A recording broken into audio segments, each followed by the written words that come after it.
السلام عليكم ورحمة الله وبركاته.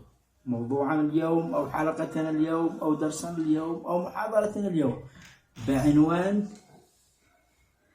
هنيئا لمن حفظ القرآن أو يحفظ القرآن، أي ختم كتاب الله سبحانه وتعالى أو ما زال مستمرا لختم كتاب الله سبحانه وتعالى. إذا قبل ما نبدأ محاضرتنا كما عودناكم صلوا على الحبيب المصطفى صلى الله عليه وسلم في قناة التعليقات، والذي الآن لم يشترك في القناة يشترك ويفعل زر الجرس ويضغط لايك وينشر الفيديو في كل مكان. متبقي لنا أقل تقريبا من 200 مشترك من الوصول إلى 8000 مشترك، وطموحنا إلى 10,000 مشترك بإذن الله، وعملنا بالله ثم فيكم كبير. وهيا بنا لنبدأ. رب اشرح لي صدري ويسر لي أمري واحلل عقدة من لساني يفقهوا قولي.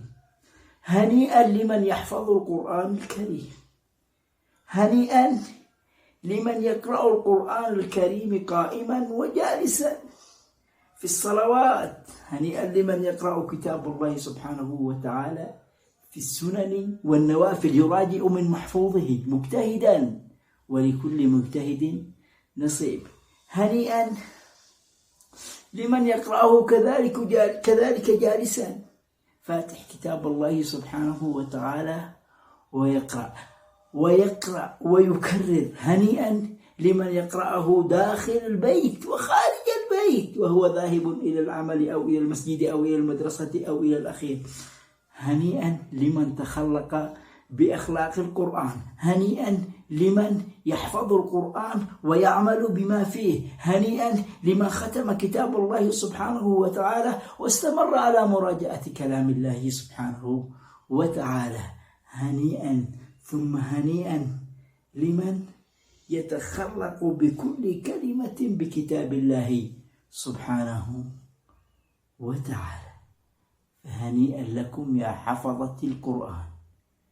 بالنظر العين إذا كان شيء بسيط فليس هذا شيء بسيط، هذا شيء غالي وثمين عند الله سبحانه وتعالى. ولك بكل حرف حسنة، ويقال لك يوم القيامة اقرأ وارتق ورتل كما كنت ترتل في الدنيا، فإن منزلتك عند آخر آية تقرأها. هنيئا لمن يأتي يوم القيامة ويتوج والديه بتاج الوقار.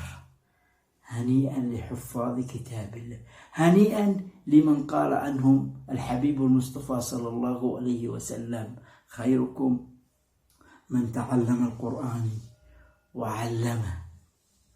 هنيئا لمن تعب، لمن عانى، لمن اجتهد، لمن سهر، لمن لا ينام إلا وهو يراجع كلام الله سبحانه وتعالى من أجل كلام الله سبحانه وتعالى. هنيئا لمن زاحم وقت عمله أو أي وقت من الأوقات ويأخذ وقتا ليراجع أو يحفظ فيه كلام الله سبحانه وتعالى من بين كل الأوقات.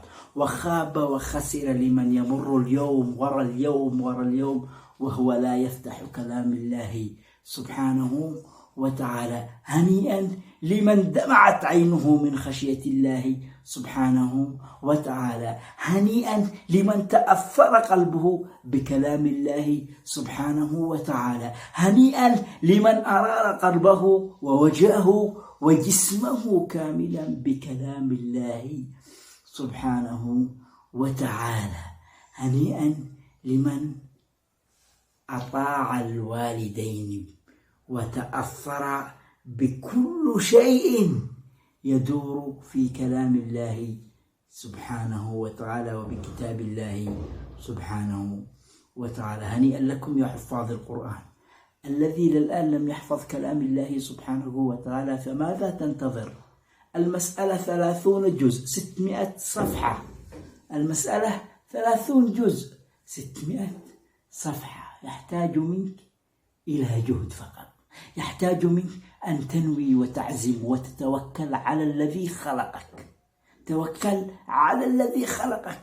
لا تسمع للذين يقولون ما تريد بكلام الله بحفظ كلام الله، اقرأه نظرا ويكفي، بل سأريد أن أقرأه غيب في البر في الجو في البحر في أينما كنت، سأقرأ كلام الله سبحانه وتعالى بدون مصحف بل هو في قلبي مثبت 30 جزءا. أنا أريد هذا، أنا أريد أينما كنت أراجع من كلام الله سبحانه وتعالى، سواء معي مصحف أو ليس معي مصحف، أراجع كلام الله سبحانه وتعالى. لا أسمع للذين يقولون 30 جزء صعبة، ليست صعبة. الخلل من عندنا، الخلل من أنفسنا، الخلل من نواحينا، التقصير من عندنا، النوايا من عندنا، كل شيء نجذبها لعندنا، ونبدأ بحفظ كلام الله سبحانه وتعالى. وإذا بدأت صدقني ستصحى من الصباح وتريد أن تحفظ حفظك اليومي، تريد أن تبدأ بحفظك اليومي. هيا بنا لنبدأ، هيا بنا لنتوكل لحفظ كتاب الله سبحانه وتعالى، هيا لندندن به داخل وخارج الدار، هيا لننور به بيوتنا، وإذا رحلنا من هذه الدنيا ننور به قبورنا. هيا لنتسابق في حفظ كتاب الله سبحانه وتعالى، هيا لنشجع أهلنا، أولادنا، زملائنا، صغارنا، كبارنا، نشجعهم بحفظ كتاب الله سبحانه وتعالى، ونحفظ كلام الله سبحانه وتعالى، ونسمع كلام الله سبحانه وتعالى، وتكون في أفواهنا كل يوم بكلام الله سبحانه وتعالى بكل حرف حسنة. يا إخوان، لا نجلس مجالس يسبون فيه الناس ويغتابون فيه الناس ويتكلمون في أعراض الناس، بل نكون في مجالس يتكلمون بكلام الله سبحانه وتعالى ويتأثرون بكلام الله سبحانه وتعالى. هنيئا لمن أخذ كلام الله سبحانه وتعالى أو قرأ كلام الله سبحانه وتعالى وبدأت عينه تدمع من خشية الله سبحانه وتعالى. هنيئا لكم، هنيئا ثم هنيئا ثم هنيئا. هيا ننور به القلوب ونتحيا به النفوس. هذا كلام ليس أي كلام، بل كلام الخالق الذي خلقك.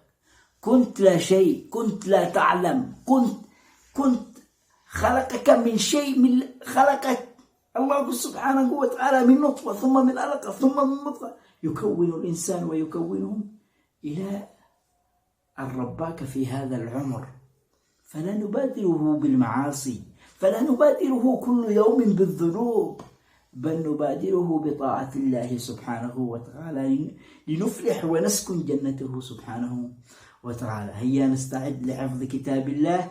هيا بنا، الذي يحفظ يحمد الله دائما ويشكر الله ويدعو الله بالدوام، والذي ختم واستمر يدعو الله بالدوام، والذي ختم ولم يستمر يدعو الله سبحانه وتعالى أن يعيده إلى ما كان، والذي لم يبدأ ابدأوا بحفظ كتاب الله سبحانه وتعالى. هنيئا لمن يحفظ ويحفظ أو حافظ لكلام الله. السلام عليكم ورحمة الله وبركاته.